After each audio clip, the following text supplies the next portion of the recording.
like not that astronomical.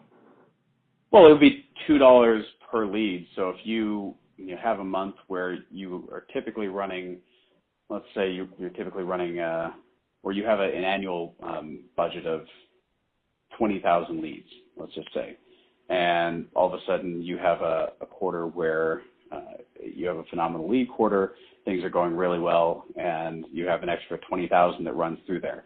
You can imagine the difference in cost if you go over by a couple thousand relative. If you're paying a $3,000 license fee, and all of a sudden your data overages cost you $10,000, the CFO is going to want to have a word with you. Yeah. Listen, I'm fit about that. I know, I totally understand that. And so basically you're saying maybe in the future it's more going to be just a platform-based subscription model so that, the customers are going to have a better experience as far as the amount of leads that they bring in.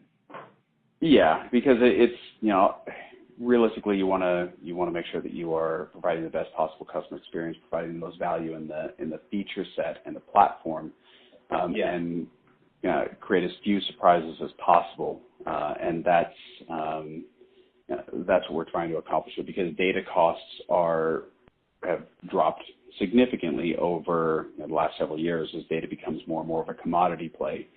So the cost of validation and enrichment and all the other bells and whistles that Converter rolls in aren't nearly what they were, even a year and a half ago. So to be able to negotiate rates that allow us to create a package that is all-encompassing is something that we're finalizing right now. Yeah, I totally get that. Okay, awesome. So if we're gonna, let's switch gears a little bit and probably back way up. So where would companies like a Cake or like a Lead Conduit or M-Sites, in fact, so where would they play in comparison to like the lead generation guys as far as like Integrate and Converter? Yeah, so we don't see them at all, and they don't see us. They operate primarily within the affiliate marketing world on the B2C side of things. So they're, I suppose one of them could attempt to make a run over to the B2B side house and vice versa. The issue, and we ran into this with Integrate when that was actually originally I joined them to help lead the B2C development, and it's very apparent that those are two wildly different sales cycles, two wildly different groups that you're selling into.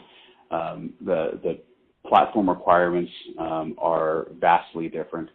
So there's simply a different mindset and mentality and group of companies that you're selling to. So you don't tend to, I don't know that I've ever run into any one of those companies in a sales cycle against Integrate or Converter. So they would be more on the B2C side? They're 100% B2C. I'm sure that they probably have some B2B stuff in there, and then you do have sort of a gray area with some of the B2B and B2C where you have more, much more considered purchase B2C type plays, like automotive. We have automotive clients, so that's not something that you just go in there and you click on a button, you buy a car, at least not for most of us.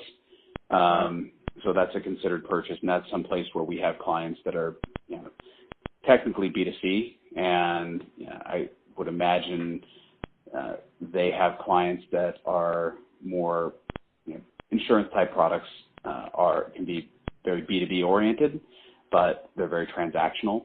You're doing most of the work online for some of those. So I think you get there is some gray area in there, but generally speaking, when you're talking about considered purchase B2B, it's going to be the little vein that I talked about earlier.